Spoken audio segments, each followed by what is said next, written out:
Se cumplen 10 meses de la llegada de Donald Trump al poder.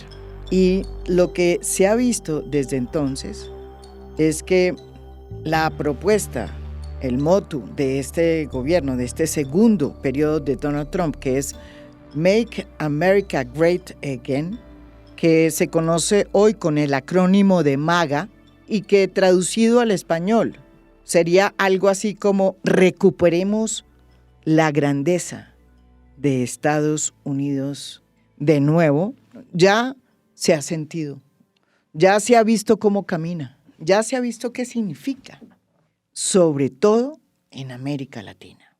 Porque es en esta parte de América, en Latinoamérica, que Donald Trump quiere ajustar las tuercas y renovar no solo la vieja política tradicional, sino transformarla en un nuevo imperio.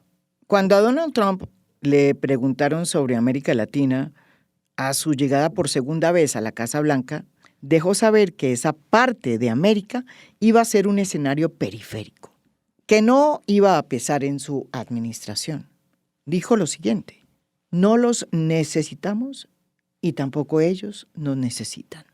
La realidad, sin embargo, ha demostrado todo lo contrario, porque América Latina es hoy uno de los escenarios en donde Estados Unidos ha planteado su pugna con China. Donald Trump ha hecho saber que este nuevo imperio no va a permitir que China avance y cope espacios en lo que se considera como el patio trasero. Su estrategia en Latinoamérica es clara y no tiene nada que ver con la defensa de la democracia. Porque si bien es cierto que castiga a gobiernos como el régimen de Maduro, que desconoció los resultados electorales y se impuso de manera indebida en el poder, se queda callado con dictaduras tan oprobiosas como la de Daniel Ortega en Nicaragua, o incluso con lo que está pasando en la Cuba post-Fidel. Ha podido imponer una política antimigratoria que en realidad es una política que opera solo cuando se mira hacia el sur y que está fustigando es a la migración que viene del sur hacia arriba, porque por el otro lado le está abriendo las puertas a migrantes blancos provenientes de Europa. Y en cuanto a las imposiciones arancelarias que también han marcado el inicio de este gobierno y que en el caso de Brasil, Donald Trump les ha impuesto un aumento del 50% en los aranceles. Por el otro lado, se acaba de sentar con Xi Jinping, el presidente de China, país que era el blanco especial de esta guerra arancelaria. Y acaba de pactar una reducción muy sustancial de los aranceles que se le pensaban clavar a China. La gran pregunta es si esta obsesión por imponer una política de garrote a lo Trump va a tener una incidencia en los procesos electorales que se están realizando en América Latina. Y lo que se está viendo es que ahí es que le están saliendo bien las cosas a Donald Trump. Porque su candidato más querido, que es Milei, por lo menos el partido de Milei, acaba de obtener una votación muy importante en el Congreso de ese país, precisamente luego de que Donald Trump dijera que si el partido de Milei no salía avante en esas elecciones, no iba a apoyar económicamente a Argentina. Este mini triunfo se suma al que ya obtuvo Daniel Noboa en Ecuador, que es sin duda su otro gran aliado en Sudamérica, para no hablar de lo que acaba de pasar en Bolivia con el nuevo presidente electo, Rodrigo Paz, que se alineó con Estados Unidos, y es muy probable que en las elecciones que se van a dar en Chile gane uno de los dos candidatos ultraconservadores que están punteando en las encuestas, Antonio Kast y Johannes Kaiser. ¿Qué pasará en Colombia en las próximas elecciones del 2026? ¿Qué pasará en Brasil, que también está a puertas de un proceso electoral en la segunda parte del 2026? Esas son una de las preguntas que esperamos que nos respondan los invitados de hoy en A Fondo. Los tres, a su modo, conocen las entrañas de esta relación entre los Estados Unidos y América Latina.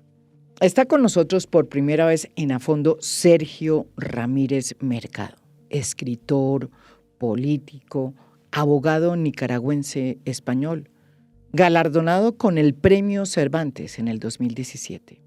Fue vicepresidente de Nicaragua entre 1985 y 1990 y se encuentra exiliado en España desde el 2018, cuando le otorgaron la ciudadanía española. A él también se le otorgó por el gobierno de Petro la ciudadanía colombiana. Su obra ha sido traducida a más de 20 idiomas e incluye novelas como Castigo Divino y una que les recomiendo, Margarita está linda la mar. Le pregunto a Sergio Ramírez cómo se explica que Donald Trump haya enfocado sus esfuerzos argumentando que se trata de proteger la democracia o de restituir la democracia en Venezuela sobre el dictador Maduro, con argumentos, repito, muy sólidos, porque todos sabemos que desconoció los resultados electorales y se impuso como dictador. Pero la verdad es que no solamente hay un dictador como Maduro en la región, hay otro que está desde hace mucho tiempo en su país, en el país de Sergio Ramírez, y se llama Daniel Ortega, frente al cual Donald Trump ha asumido un silencio muy diciente. Muchas gracias, María Jimena. Encantado de estar aquí contigo. Bueno, a mí me parece que en primer lugar el espacio de atención respecto a América Latina desde los Estados Unidos y desde la comunidad internacional, desde la opinión pública, lo llena totalmente. Venezuela está completa la pantalla totalmente. Nicaragua es un país marginal en términos económicos y políticos, a pesar de que Ortega ha pisado el acelerador a fondo para comprometer la soberanía del país con potencias como Rusia, como China. Ortega está terminando de entregar toda la industria minera, por ejemplo, a China. El 75% de las minas están siendo explotadas ahora por compañías chinas, habiendo desplazado de manera ilegal, cancelado las concesiones en vigencia a compañías colombianas, a compañías canadienses, para abrirle este espacio casi total a China. Los convenios de militares, de seguridad, de asesoría en seguridad que tiene con Rusia, con China, demuestran que Ortega se siente solo y que está haciendo las cosas sin que nadie lo mire. Y que por lo tanto, mientras nadie lo mire, él puede seguir haciendo todo lo que quiera. Porque la atención está concentrada en Venezuela, ¿no? Eso me parece que sería el factor más importante. Tampoco podemos decir que desde la política de la administración Trump hay una confrontación abierta con Ortega. Casi nunca los funcionarios del Departamento de Estado de la Casa Blanca se refieren a Ortega, lo ignoran. hay un proceso abierto que es muy extraño porque se está haciendo dentro de normas estrictamente legales, y es el proceso Parás, que podría llevar a sacar al régimen de Ortega del Tratado de Libre Comercio centroamericano con Estados Unidos. Pero eso se está haciendo mediante el Departamento de Comercio lo está haciendo mediante un proceso de levantar cargos, como se tratará de un juicio, ¿no?, contra Ortega por violación de derechos humanos, por incumplimiento de la base del convenio. Y esto va a ser llevado a una resolución que puede sacar a Ortega del Tratado de Libre Comercio o dejarlo adentro. Eso no se sabe. Sin embargo, la economía de Nicaragua depende fundamentalmente del comercio con los Estados Unidos, no del comercio con China ni con Rusia, que es totalmente marginal. La relación es más bien de inserción político-estratégica con estos países lejanos, pero de cara a los Estados Unidos, la relación económica es la que determina la economía de Nicaragua. No solo por las exportaciones, que van en su gran mayoría al mercado de los Estados Unidos mediante este Tratado de Libre Comercio, sino también por las remesas. El 80% de las remesas que llegan a Nicaragua y que sostienen verdaderamente la economía, la gente, la importación de gente es el primer producto en la lista de exportaciones de Nicaragua, pues son factores que están orientados hacia los Estados Unidos, de manera que yo creo que si viniera una resolución que sacara a Ortega, a Nicaragua, del Tratado de Libre Comercio, sería un golpe duro que ayudaría a redefinir el futuro panorama del país en términos políticos, porque a diferencia de Venezuela, que tiene recursos estratégicos, oro, además del petróleo, tierras raras, Nicaragua depende estrictamente de una economía primaria, es decir, una economía de exportación de materias primas todavía, ¿no? Es decir, eso no ha cambiado desde el siglo XIX y esas exportaciones van a dar a los Estados Unidos. Está también con nosotros John Feely, quien ya es una voz muy conocida aquí en A Fondo.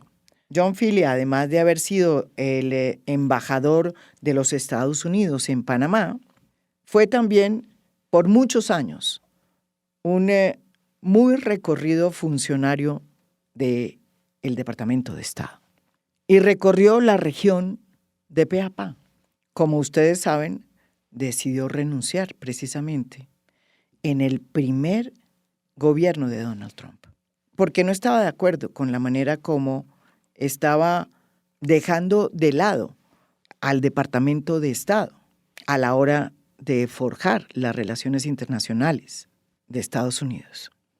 John, ¿cuál es tu feeling sobre lo que está sucediendo aquí en América Latina con esta nueva política de Donald Trump? Ya llevamos 10 meses. ¿Qué piensas? ¿Qué está pasando?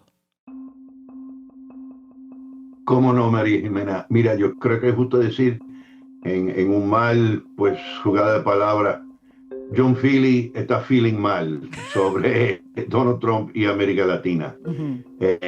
Por parte, no me gusta nada la política que ha llevado a cabo en los últimos 10 meses. No me impresionó mucho en su primer gobierno, pero en el primer gobierno había una diferencia enorme que los radioescuchas de A Fondo deben entender. Y es que había, como decimos en inglés, adultos en la sala. Había secretarios. Donald Trump llegó a la presidencia en 2016, perdón, sin realmente un equipo. Era un iconoclasta, rompió el Partido Republicano, llegas a la presidencia, pero tenía que depender de expertos en muchas áreas, porque obvio, cualquier gobierno es complicado, el gobierno americano es aún más complicado, claro. Pero tenía sus generales, le gustaban decir, 4 o 5 generales, que obvio, eran hombres que habían experimentado los últimos 40 años de historia y sabían no solamente dónde estaba la palanca de poder, pero el engranaje de cómo funciona el gobierno americano. Esta vez, 8 años después, 2024, él entra en gobierno, pero ya con 4 años a la intemperie, y se dio cuenta que si ganara la segunda vez no iba a tener ningún freno sobre sus impulsos. Entonces, por eso, él tiene serie de secretarios y subsecretarios en todos los departamentos del gobierno federal, que son literalmente, como dicen los mexicanos, achichincles. No tienen ninguno de ellos, tiene la osadía de diferir con una palabra que él diga. Entonces, lo que yo veo como característica de su política respecto a América Latina es esto, básicamente. Se caracteriza por una improvisación de novato, y esto es sumamente peligroso, porque aunque Cantinflas, el presidente, está mandando, tiene ahí en el Caribe, en otras partes, hombres y mujeres uniformados americanos, agentes de la CIA, diplomáticos, que sí tienen mucha experiencia, son adiestrados, aunque ha habido muchas despedidas en el gobierno, pero los medio mando de todos los servicios son expertos en lo que hacen. Y lamentablemente lo que hacen en las fuerzas militares es matar gente y destruir cosas. Entonces la flotilla que está allá, la armada que está en el Caribe, es poderosísimo, demasiado poderoso para hacer interdicción de droga. Entonces la gran pregunta es, entonces ¿a qué va? ¿Es cambio de régimen? Nadie en el gobierno se ha atrevido a decirlo. ¿Por qué? Porque Trump no lo ha dicho hasta ahora. Entonces él deja a todo el mundo literalmente adivinando qué va a pasar mañana, y ni él, por más novato y más de improvisación que es, sabe qué va a pasar mañana. Entonces la región, especialmente Venezuela, ahora Colombia, pero cualquier país en América Latina, vive en un estado constante de incertidumbre, y eso nunca es saludable. También está con nosotros un colega de Estados Unidos que escribe en la gran revista New Yorker unas crónicas muy impresionantes que desde ya recomiendo. John Lee Anderson. Él, además de ser reportero de guerra, es autor de importantísimos libros que han marcado la historia de América Latina, como la biografía no oficial del Che Guevara. John, la pregunta que te tengo es, en medio de esta improvisación, ¿hasta dónde es que Donald Trump quiere frenar la expansión de China en América Latina? ¿Hasta dónde ese es un objetivo de esta nueva política hacia la región? Mira, buena pregunta, y creo que tiene varias partes, porque, como dijo John, esto es algo muy improvisado, porque tiene que ver con la personalidad de Donald Trump, que, como bien describió, ¿no? Ha montado un monolito, o quiere montar un monolito, ¿no? Es la corte de Donald Trump, del rey Donald, ¿no? No es por nada que muchas millones de personas lo ven así, que entre su narcisismo, su egolatría, su necesidad de ser bendecido siempre, ¿no? Muy rápidamente los otros líderes en el mundo se dieron cuenta, comenzando con Molino y Petro, que había que rendirle pleitesías y no regalarle cosas, ¿no? Tanto así que en marzo el presidente congolés le escribió una carta que luego se filtró diciendo, básicamente, nosotros tenemos 20 trillones de dólares en reserva de minerales estratégicos. Te hagamos una oferta favorecida a Estados Unidos a cambio de un pacto de seguridad, ¿no? O sea, risible la cosa, pero así de burdo, así de, entre comillas, transaccional, es la era en que estamos, gracias a Trump, ¿no? O sea, la diplomacia tradicional se ha ido por el desagüe. Los diplomáticos como tal son como una especie rara ahí, ¿no? Que hay que cuidarlo porque vaya, no vaya a ser que se desaparecen para siempre. Pero los que inclusive mandan los otros países a Washington ahora son bizneros, como dirían los cubanos, ¿no? Son los que tienen, qué sé yo. Un diplomático el otro día me dijo, hablando justamente del Congo, porque se trata del tema en que estoy ahorita, me dijo que se encontró con lobbyistas que básicamente estaban diciendo, mira, te damos 24 trillones de dólares en tierras raras y tú mandas un misil nuclear a Kigali, o sea, su capital enemigo. Estaba exagerando para hacer el punto, pero así básicamente está la cosa. O sea que entonces, ¿cómo explicar cuál es la política trazada hasta ahora en América Latina? Bueno, lo vimos importante para Trump para que lo mencionara en su discurso inaugural. Mencionó Doctrina Monroe.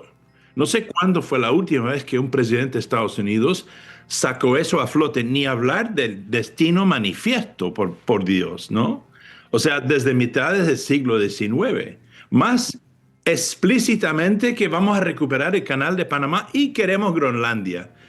¿Qué te dice todo eso? Es un tipo que, a mi juicio, se siente competitivo con Putin y con Xi, que ambos tienen su near beyond, como decimos en inglés, como es un término un poco geoestratégico, pero quiere decir con su patio trasero. Y él quiere recuperar la de Estados Unidos. Entonces, ya desde la campaña empezó con quiénes eran los venezolanos. Bueno, los venezolanos eran unos violadores y asesinos y eran su punto en la mirilla de su nueva política de migración de expulsión, ¿no? Y lo empezó desde la campaña, así como en el año 2015 empezó con los mexicanos. Entonces, yo no creo que tiene, mira, ni él ni por más que tiene gente realmente malvada como este Stephen Miller a su lado, que es su apóstol de la expulsión de gente y supremacista blanca y todo eso, por más que tiene gente más capaz en estos subsecretariados o chief of staff, ¿no? Gente que sí saben implementar, él como que va inventando sobre la marcha. Y lo que sí creo que toda esta política proviene de una desdén absolutista por parte de él hacia América Latina. Y no sé por qué ni de dónde viene, pues sí, un disgusto, un repudio visceral contra los latinoamericanos y contra los latinos, contra gente morena y ni hablar gente negra, ¿no? Obvio. Eso lo dejó explícito en su primer mandato, hablando de los países como Haití y africanos como los shitholes, ¿no? Los cagaderos. ¿Y por qué no podemos tener inmigrantes noruegos, o sea, blanquitos? De hecho, este año, los únicos que pueden venir como asilados legales políticos serán como 7,000 personas y casi todos van a ser blancos, según tenemos entendido. Los primeros son los Boers, los pobrecitos Boers de Sudáfrica, blancos. Los que fueron los que instauraron el apartheid, ¿no? O sea, no es por nada, o sea, muchos señales que está mandando, ¿no? O sea, 2 más 2 es 4. Tiene un desdén para la gente al sur de Río Grande. Punto, ya está. Hablar de Doctrina Monroe, hablar de recuperar Panamá, que voy a orinar sobre ese paisito que realmente es nuestro, ¿no? Que a los demócratas se lo entregaron así, tontamente. Petro, por bocón, recibió la paliza que recibió. Y eso fue la lección para todos los demás líderes de la región, que mejor bailar sobre las sogas para no enfrentarle a Trump, porque si no te caía a palos con los aranceles. Empezó los aranceles o las amenazas de los aranceles ahí. Entonces, a partir de ahí es lo que va inventando. Entonces, ¿por qué quería Groenlandia? Porque le da acceso a lo que va a ser la gran ruta de navegación con el del cielo del norte, ¿no? Así como lo tiene Rusia. Y los chinos ya tienen la ventaja ahí, ¿no? Entonces, por su acuerdo con Rusia. Panamá, porque nosotros hicimos el canal y ya está. Y francamente, entre una cosa y otra, se ha impuesto de tal manera sobre el actual gobierno de Panamá que en términos, no hablando así a calzón quitado, ¿no? Les ha dado lo que ha querido, ¿no? Nos han dado una reserva digamos, de cara para decir que no se rindieron ante Trump, pero en realidad sí lo hicieron. Y también lo hizo la Sheinbaum en México. Ha utilizado una política diferente con ella porque es una dama, qué sé yo, y el comercio es mucho mayor, pero cuando él empezó a flotar el globo de que iban a intervenir con drones, atacar los carteles, ella mandó 2,000 tropas más a la frontera. Ha habido mucho más incautaciones de fentanilo. O sea, lo hace de otra forma y él la trata de otra forma. Pero en cuanto a todo lo demás, lo que quiere, lo que busca, digamos para mí, el fondo de su política es la dominación. Es la guapería total. No le gusta Venezuela, no le gusta Maduro porque es bocón y porque no pudo en su primer mandato y sea como sea, tiene Maduro, tiene por ejemplo Rubio y esa gente a su lado que creen que la vía La Habana es vía Caracas, ¿no? Así como una vez era la vía La Habana, era vía Managua, con los contras. Pero no lo tiene claro. No lo tiene claro, se distrae mucho. Mira, cuando te digo que no lo tiene claro y se distrae mucho, y voy a lo de China ahora, el caso de Brasil.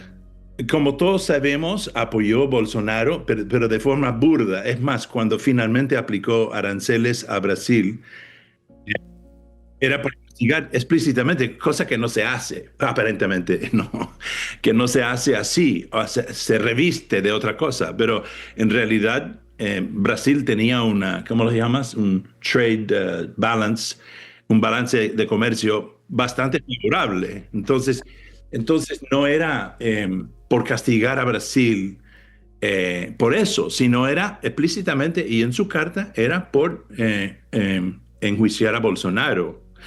Entonces, pero desde que se encontró en un pasillo con Lula, bueno, primero Bolsonaro le aplican 24 años cana en Brasil y luego Trump se choca en el pasillo con Lula y ¡ping! El bromance, ¿no? se quieren. Ahora, se quieren de pronto. Pero ¿de qué se trata eso? Yo creo que Trump, que es muy reactivo y bastante superficial, primero, por un lado, se da cuenta que este Bolsonaro es un perdedor. Es un loser. Él no le gusta a los losers. ¿Te acuerdas? Él no le gusta, es un perdedor. Ya gasté mi energía en este, no voy a ganar nada con este. Y este Lula, no sé. Pum, pum, pum. Y Lula había hecho algo muy inteligente en el interino. Se había acomodado bastante con los chinos.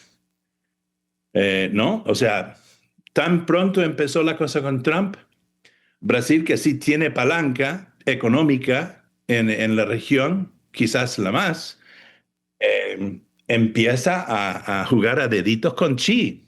Y entonces hay un cálculo ahí que creo que sí, seguramente fue encomendado por no sé quién será el adulto en la sala, al lado de Trump, quizás sea Rubio.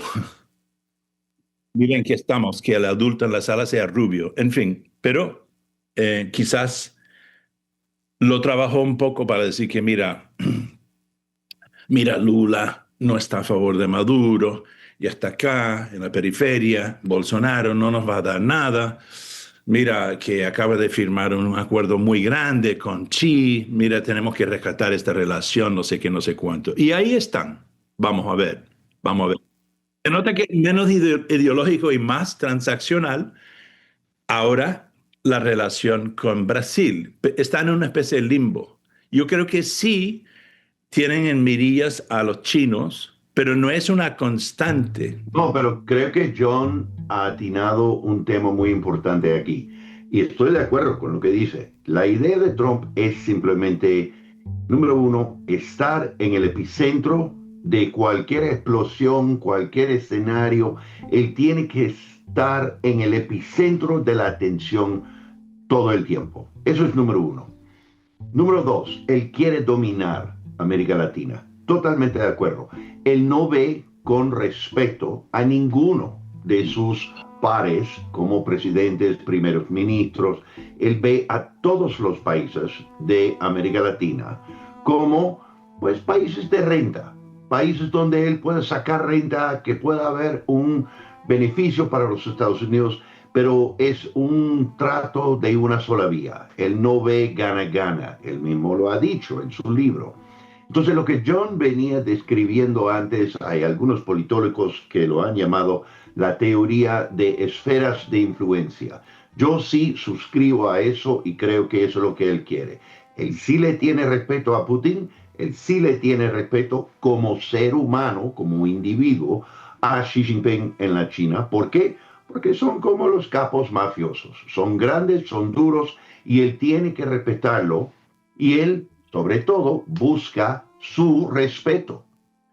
Ahora, parte del problema en América Latina y en el gobierno Trump, ya estamos de acuerdo que no hay ninguno freno, ninguno candado en su gabinete. Nadie le va a decir que no, señor presidente, que es muchas veces el trabajo de un secretario o un ministro, pero hay muchas agendas. Y aquí es donde vemos algo en Venezuela que es curioso. John Lee acaba de mencionar el papel de Marco Rubio. Quizás sea el último adulto en la sala, porque el hombre tiene 10 años, más de 10 años, siendo un senador de la ala conservadora del Partido Republicano, pero él por lo menos era institucionalista y sabía cuáles eran las reglas del juego y jugaba el juego bastante bien a favor de su interés, que es literalmente tumbar el régimen cubano. Si el sendero es a través de Managua en los 80 o Caracas ahora en 2025, no le importa, porque esa comunidad de donde él sale, la comunidad cubanas americanas en la Florida, siempre ha tenido como una obsesión, como se dice en buen puertorriqueño, un vellón encima, una obsesión para tumbar los herederos de Fidel en La Habana. Eso no es la agenda de Trump. Entonces, tras bambalinas, tenemos que imaginarnos que hay todo un juego de intriga del palacio donde Rick Grenell y los jefes, los CEOs de las compañías petroleras americanas están haciendo esgrima con Marco Rubio y sus ideólogos. Y el resultado es que Donald Trump ha encontrado lo que para él es una fórmula muy exitosa de balancear los intereses. Ok, no vamos a invadir con infantes de la Marina, porque eso sería muy impopular antes de los comicios de medio tiempo del año que viene en Estados Unidos. Al mismo tiempo, no vamos a dejar a que Nicolás Maduro y sus malévolos y su gobierno de criminales, delincuentes, que salgan con lo suyo. Vamos a mostrar el poderío que tenemos, que tiene efecto mucho más allá que Venezuela. Vamos a mostrar que en el momento que quisiéramos, Estados Unidos, o mejor decir, Donald Trump, puede dar la señal, la orden, y matar a Nicolás Maduro. Pero si no lo hace, y aquí es la paradoja, si no lo hace, con tiempo se vuelve más chiquito. Porque uno tiene que preguntarse, ¿Vladimir Putin tendría tanta hesitación antes de hacerlo? ¿Xi Jinping no mataría si ya se había concluido de que es momento de matar a este líder de este país soberano, por más malévolo y legítimo que sea? Donald Trump tiene susurrando por un oído Marco Rubio y su grupo que dicen, tenemos que hacerlo ya, tenemos que provocar un colapso o un cambio de régimen. Por el otro oído, él tiene los intereses de petroleros de los Estados Unidos que están diciendo, señor presidente, ahí está un botín, ahí está una lotería. Si entramos allá y nos dan acceso, todos vamos a hacer una fiesta. Eso habla mucho a los instintos de Trump, que es enriquecerse y lo suyo en el gobierno. Coincido con John.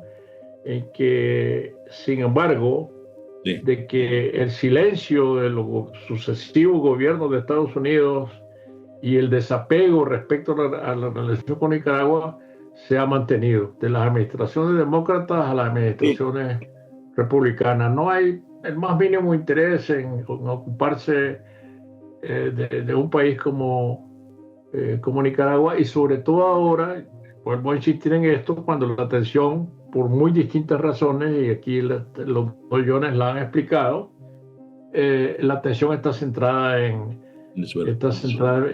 Venezuela. Yo creo que además, revisando la historia de las relaciones de Estados Unidos con Nicaragua, los Estados Unidos siempre, desde las revoluciones de 1909, cuando cayó Zelaya y después vinieron los gobiernos conservadores, y los Estados Unidos estaban permanentemente interviniendo en la política de nicaragüenses para buscar lo que ellos llamaban, los diplomáticos siempre llamaron estabilidad, in search of stability. Este era el lema que definía las relaciones. Y yo creo que ellos saben que en Nicaragua, a diferencia de Venezuela, donde si Maduro fuera desplazado del poder por cualquier causa o razón, hay un gobierno legítimamente electo. Porque Edmundo González ganó las elecciones. Y por lo tanto es muy fácil decir, bueno, aquí está el presidente que va a sustituir a Maduro. Sí, nadie podía dejar de reconocer que González es presidente legítimo, ganó unas elecciones, y que Maduro es un presidente fraudulento. En Nicaragua no hay alternativa de poder, porque toda la oposición está en el exilio, dispersa. No hay alguien que tenga la legitimidad de decir, bueno, nosotros vamos a reponer a Ortega. Eso habría que construirlo de alguna manera, y aquí es donde entra esto de la búsqueda de estabilidad. Los Estados Unidos temen mucho de que si desapareciera Ortega, se crearía, por los vínculos que Nicaragua tiene con el resto de Centroamérica, una situación de inestabilidad que ellos no podrían de ninguna manera remediar. Es por la misma razón en que nunca van a intervenir con tropas terrestres en Venezuela, porque se produciría una enorme inestabilidad en Venezuela. Es decir, guerrilla, narcoguerrilla, guerrillas colombianas, traficantes de oro armado, contrabandistas de todo tipo, la fuerza madurista suelta. Es decir, esto sería un verdadero caos. Sergio, ¿cuál es la relación real entre Maduro, el régimen de Maduro, y el régimen que mantiene Daniel Ortega? María Jimena, no es la misma que cuando Chávez. Exactamente. Cuando Chávez llega al poder y tiene una idea parabolivariana de América Latina, de unir a países alrededor de su figura, como su encarnación de Bolívar, pero sobre todo alrededor, su gran arma es el petróleo. Y él comienza a repartir dinero.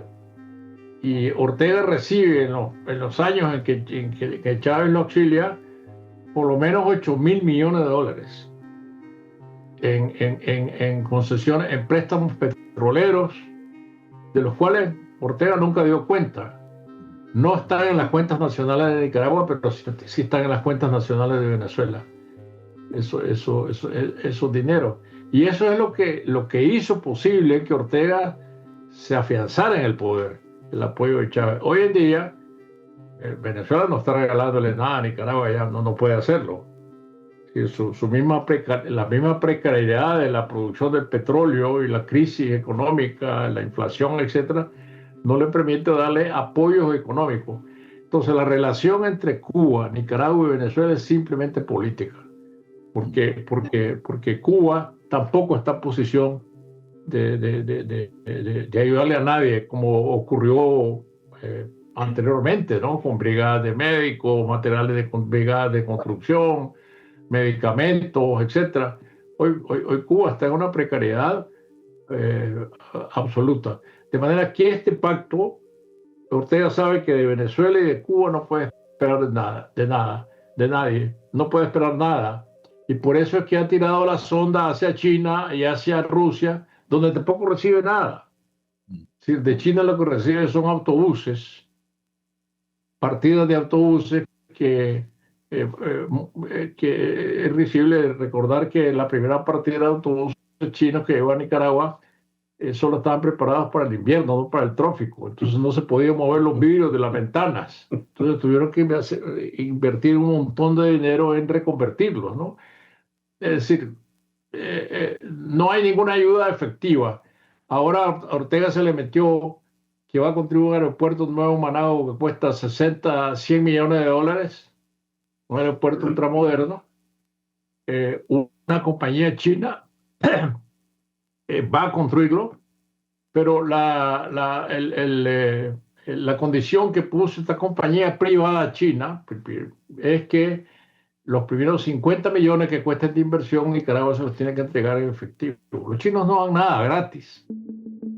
Yo quiero preguntarle a John Feely cómo ve esta guerra que hay, que se está escalando, que se está además cargando las relaciones entre Estados Unidos y Colombia, pues entre Washington y Bogotá, es decir, entre Donald Trump y Gustavo Petro. Una, digamos, animadversión que va subiendo y que está muy aceitada en Washington por cuenta de dos figuras muy importantes del trumpismo. Marco Rubio y ahora el senador colombo-estadounidense, senador de Ohio, Bernie Moreno. Si es cierto que Donald Trump no es consistente, que no mantiene una hoja de ruta, ¿cuál es su diagnóstico sobre cómo es que la administración Trump ve al gobierno de Gustavo Petro, a quien la Casa Blanca pues lo metió en la lista Clinton? Hasta ahora, Estados Unidos siempre ha sido un país de instituciones, no perfectas, no necesariamente cumplimos con el espíritu de nuestra política, había mucho doble discurso, todos reconocemos eso, pero al fondo, como el nombre de este podcast, había una institucionalidad con lo que llamamos los gringos checks and balances, con frenos, y había foros donde se podía discutir las políticas, no como en América Latina, donde literalmente el autócrata, el dictador, el tirano era rey, pero el rey por lo menos conocía su feudo. Donald Trump no. Cuando tú me dices que, o yo oigo la gente que me dice, bueno, Milei es amigo de Trump, Nayib Bukele es amigo de Trump. Por favor, yo insisto, Donald Trump no tiene amigos latinos. Como dijo antes John Lee, él expresa un desdén por todos los latinos. Si él tiene enemigos latinos, digamos, Nicolás Maduro, Gustavo Petro, son enemigos por literalmente instantes. Si tú hoy le preguntara a Donald Trump cómo se llama el jefe en Cuba, no te podría responder con nombre y apellido. Si tú le preguntas quién es el jefe en Nicaragua, es muy dudable que tengas el nombre de Daniel Ortega. Y es absolutamente seguro que no sabría quién es Rosario Lachayo. No tendría ni la menor idea. Entonces, esa proyección de que Maduro cree que Trump se pasa todo el día pensando en él y qué va a hacer a él, no existe, no es realista ese concepto. Entonces, eso nos lleva a una situación donde la obsesión sigue de sur a norte. El desdén y el deseo de dominar proviene del norte hacia el sur. Pero en el caso de Colombia, tiene dos tipos, como bien mencionas, María Jimena, Bernie Moreno y Marco Rubio, que sí conocen bien Colombia, pueden distinguir entre quién es Uribe, quién es Petro, quién es Juan Manuel Santos, pero Donald Trump no. Entonces, lo que está pasando con esta improvisación de novatos, digo yo, es que hay mini voceros que surgen en su plataforma de Instagram o X, en las redes, y se pronuncian con lo que ellos quieren mandar como una autoridad que no tienen. Bernie Moreno es uno. Bernie Moreno no tiene ninguna potestad sobre la política en Colombia, excepto que él reconoce por nombre y apellido quién es el presidente, y él es capaz de gritar a Donald Trump: este es un comunista, este es un narcoterrorista. Términos tan simplistas como aquellos son lo que registran con Donald Trump. Entonces, si va a haber más fricción entre Bernie Moreno, Marco Rubio y Gustavo Petro, absolutamente. Se puede contar con esto hasta que se vaya Petro del despacho. Petro, y me parece un poco triste, francamente, porque por más mal presidente que es, por lo menos está ya en su propio laberinto, pensando que está armando esta gran conspiración antiimperialista. Y por favor, ni lo reconocen por nombre y apellido. Bernie Moreno sí, pero ¿quién caray es Bernie Moreno en la política norteamericana? Un senador de un estado de Ohio donde ni la mitad del pueblo puede decir su nombre. Así que tenemos esa gran disyuntura entre la obsesión y los conocimientos de los detalles gringos y una ignorancia abrumadora de parte de los líderes y gobernantes gringos que simplemente quieren dominar y no se quieren preocupar por los detalles. Bueno, ni siquiera Donald Trump sabía que Colombia no era Colombia. Imagínate. Es que ni siquiera. Eso lamentablemente es un pecado de muchos americanos, aún los buenos que conocemos la región. Sí, bueno. Pero es cierto, o sea, si tú le dirías a Donald Trump, ¿dónde está Nicaragua? ¿Dónde está Venezuela? ¿Dónde está Colombia en el mapa? No lo dan. Sin tener los nombres sobre los países, no te podrían decir. La política contra la migración que viene de América Latina ha sido evidentemente una de las banderas de esta administración Donald Trump.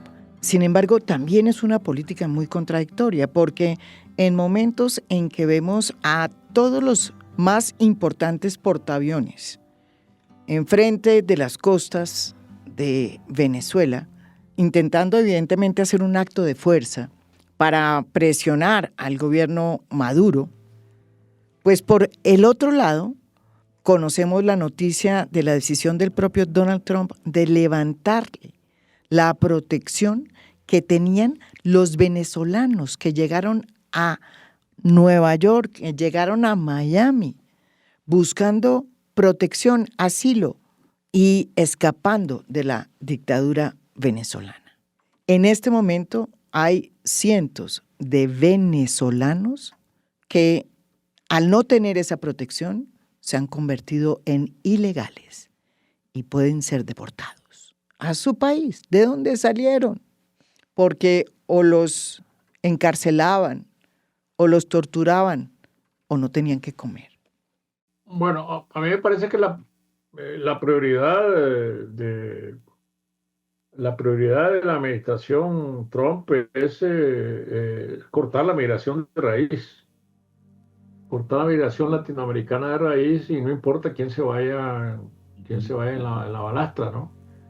No importa que sean refugiados, no importa que sean exiliados. Hay de las madres que perdieron a sus hijos en abril, lo que llamamos en Nicaragua las madres de abril, hay 3 o 4, 2 o 3 que están en centros de detención esperando ser deportadas. Increíble. Entonces la consideración política me parece que aquí no tiene ninguna importancia, sino que la prioridad es cerrar totalmente la frontera, acelerar la salida de los migrantes lo más que se pueda para cumplir unas cuotas que le han puesto a Alice, ¿no? Pero yo quisiera comentar algo que concierne con lo anterior muy rápidamente. Claro. Y es que me parece que no solo basta para elegir a un gobierno afín a Trump, que Trump respalde a Milei o que Trump diga algo al electorado. Hay que reconocer que en Argentina la situación es muy compleja. Es decir, porque a los argentinos desgraciadamente los ponen a escoger entre la horca y el paredón de fusilamiento. Bueno, si estaban fregados ya. Entonces, regresar al peronismo kirchnerista para mucha gente la hace retroceder a la hora de ir a dar el voto y prefiere seguir probando con, entre comillas, lo nuevo que representa Milei, aunque sea una política que matan de hambre a mucha gente. Entonces están estas particularidades, y la otra particularidad que me parece importante que hay que reconocer es que en América Latina hay una tendencia del voto hacia la derecha. Como lo estamos viendo en Chile, no solo a la derecha, la ultraderecha, ¿no? Esta consigna de ley, orden, patria, Dios, familia, está volviendo a tomar tintes idealísticos en América Latina, que los había perdido totalmente, ¿no? En Chile, ve lo que ha pasado en Paraguay. Uruguay eligió un gobierno de izquierda, pero me parece que el ejemplo Bukele de ley y orden, seguridad, ha aprendido mucho en el electorado, y ese es un elemento que también hay que tomar en cuenta. Lo que ha hecho con América Latina Trump es establecer una política de incertidumbre que es enajenante, crea un estado de ansiedad existencial. Pues lo mismo ha hecho en Estados Unidos. Por eso te digo, o sea, mira lo que acaba de hacer con las ciudades demócratas, ¿no? Manda a la Guardia Nacional y amenaza con cortar los subsidios de alimentos para la gente más pobre, para presionar a los pocos demócratas a que terminan con el filibustero, con esta suspensión de actividades por parte del Congreso. Y lo ha logrado. Es decir, domina, amenaza, utiliza el mismo. O sea, si tú no me das lo que yo quiero, si tú no me rindes pleitesía, te voy a caer a palos, ¿no? Entonces, el ejemplo más, digamos, exagerado es el caso de Venezuela y con Maduro, con buques de guerra en alta mar y con esta política adicional de matar gente en alta mar, ¿no? Sean pescadores, sean narcotraficantes, bueno, sean burros que están manejando los botes para los narcos, ¿no? Porque en realidad la mayoría de estos son hired hands, son gente, son en el más bajo escalafón de ese comercio, casi son boteros, son lancheros. En fin, a lo que voy es que creo que si los latinoamericanos, si nosotros queremos entender cómo va a aportar Trump con América Latina, ¿no? Mira cómo está tratándose con sus adversarios en Estados Unidos. Exactamente lo mismo, ¿no? Eso les va a cobrar si no hacen lo que quieren, ¿no? ¿Entiendes? O sea, les va a cobrar de alguna forma u otra. En algunos lugares va a ser con aranceles. Así está actuando con todos, con Chicago, con Los Ángeles, con San Francisco, ¿me entiendes? Así como con los países en América Latina. O sea que la gran conclusión que dan ustedes en este podcast de A Fondo es que, por lo pronto, como la política es tan, digamos, tan intempestiva y no existe una hoja de ruta, como dijo John Feely, de Estados Unidos, de Trump hacia América Latina, lo más probable es que no haya una intervención en Venezuela, pero no se sabe. Sí, la va a haber. Intervención, la importancia es cómo se define una intervención. Una invasión, mira, hace 1000 años, cuando los dinosaurios todavía caminaban sobre el planeta, yo era joven piloto en esa flota. Yo sé exactamente qué puede hacer esa armada, porque yo participaba con los infantes de la Marina como el Uber aéreo de los infantes y una fuerza de invasión. Es un batallón, 2.200 infantes de marina, efectivos, soldados con rifles. Son poderosísimos, pero por diseño, su trabajo es atacar las orillas de mar en un asalto anfibio y tomar quizás medio kilómetro hasta 1 kilómetro de terreno. Aguantar allá, establecer defensas y esperar una invasión masiva del ejército americano. Ok, ¿puede Trump hacer eso? Sí, claro, puede hacerlo. ¿Es probable que lo haga? Absolutamente no, porque una invasión masiva del ejército, no la infantería de la marina, pero eso implica una guerra extranjera que Trump se postuló prometiendo a su base que no iba a hacer eso. Entonces, esa intervención, yo digo en un 99%, no va a pasar. Sin embargo, ¿qué es lo que sí puede hacer? Lanzar cohetes o los misiles Tomahawk en absoluto. Y si yo tuviera que apostar, por menos que me gusta decirlo, yo diría que la improvisación de día a día, la necesidad de distraer a su base en Estados Unidos, la mala noticia que acaba de recibir en las derrotas en varias elecciones en este año, y quizás la culpa que le va, todavía no sabemos, con la situación del cierre del gobierno federal en los Estados Unidos, es posible que en un mes, en 6 semanas, en 2 meses, Donald Trump para finales del año se encuentre en una situación desfavorable políticamente.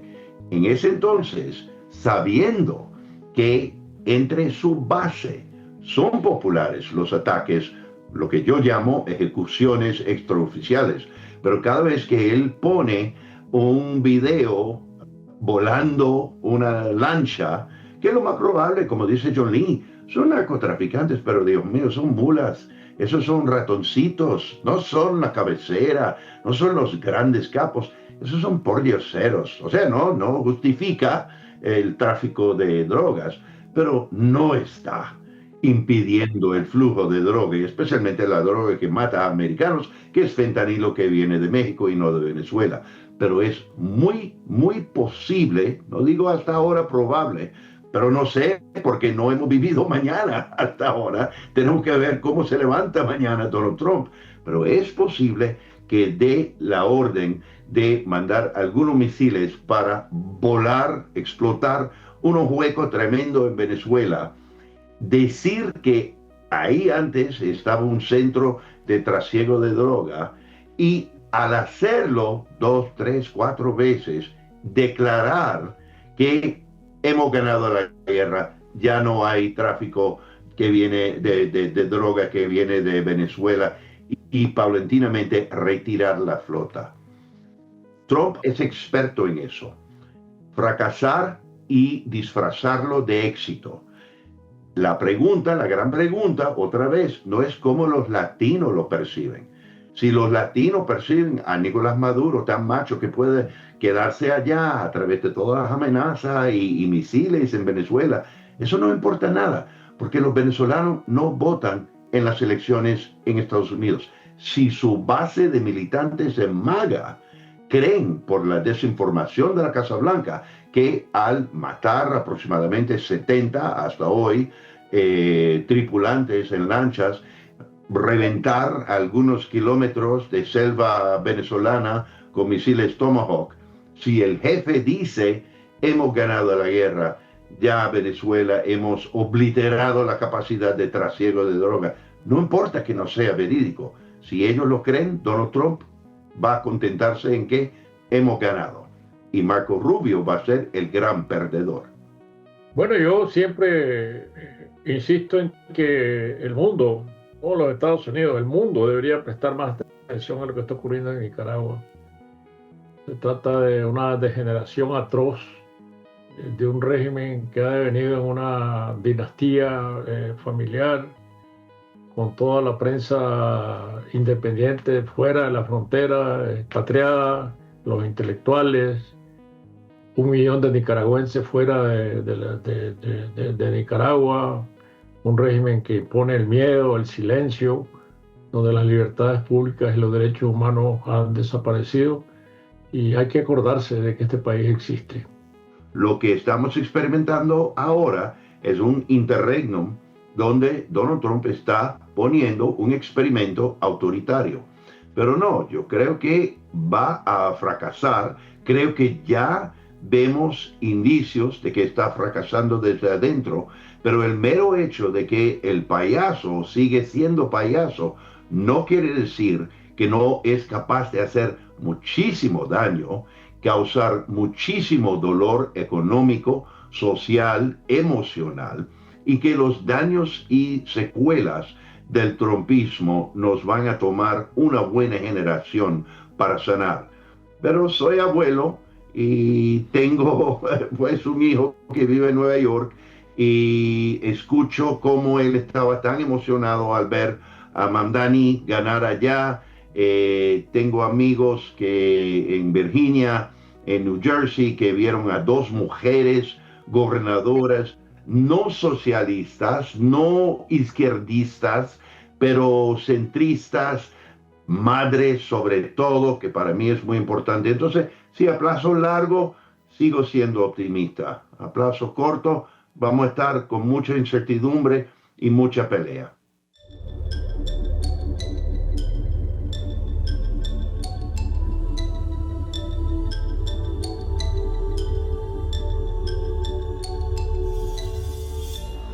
A Fondo es un podcast producido por Mafialand. Producción general, Beatriz Acevedo. Producción de audio, Santiago Acosta López. Música original del maestro Óscar Acevedo. Nos pueden escuchar también en mi canal de YouTube. Gracias por escuchar. Soy María Jimena Duzán.